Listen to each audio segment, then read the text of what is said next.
زما یو کشر زوی دی بیگا ما ته وایي چې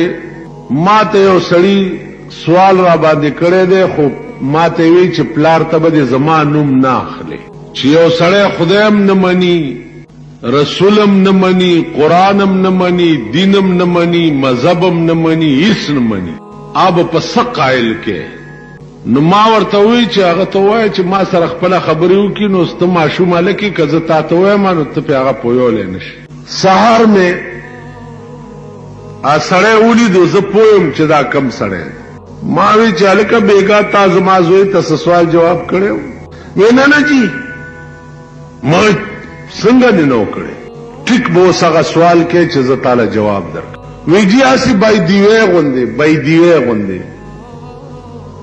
ما تړکې دا سوچ راغی نو چې مال مولانا صاحب نه زه شرمېږم او تپوس دې وکړم که یو سړی خدایم نه مني دام نه مني دام مال خویندې د څو دي ویلې دوه او مال مور د میندې د څو دي ویلې یوه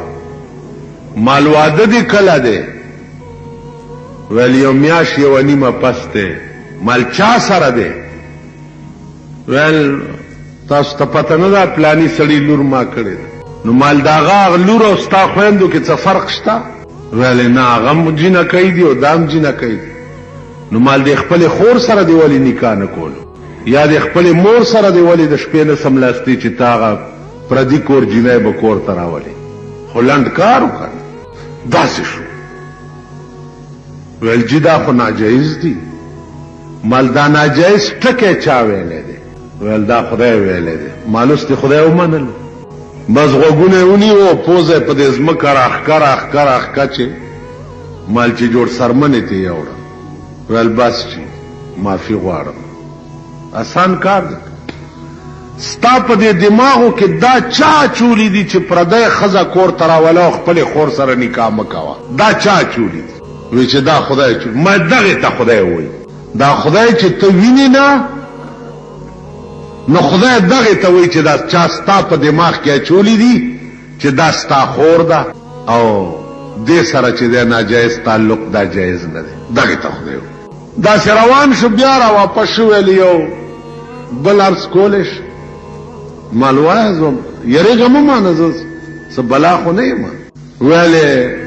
چې هر کله خدای دومره لوی عظیم ذات دی او دومره د خوند او د شان ذات دی نو په کارو چې د دنیا کې مونږ خو لیدلی وی لږ دا مسانه خبره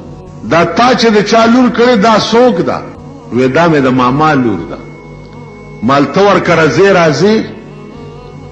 ویل کله کله ورځم ماله جینۍ ویني وی نه چې ما وګوري پټه شي چا سره چې کویدن شوي که نه نو هغه جینۍ په داسې غم اورېدلي چې خاندې او که جاړې څه په لوی قهر اخته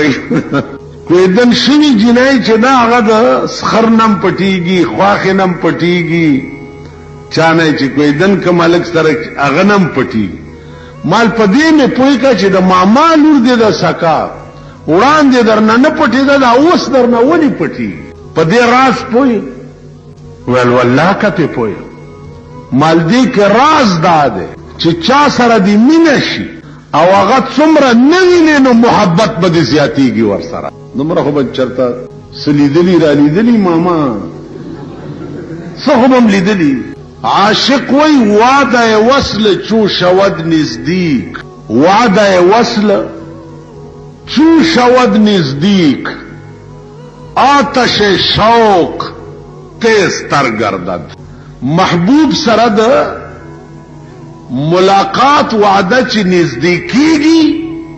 نو د عشق اور نور تیزی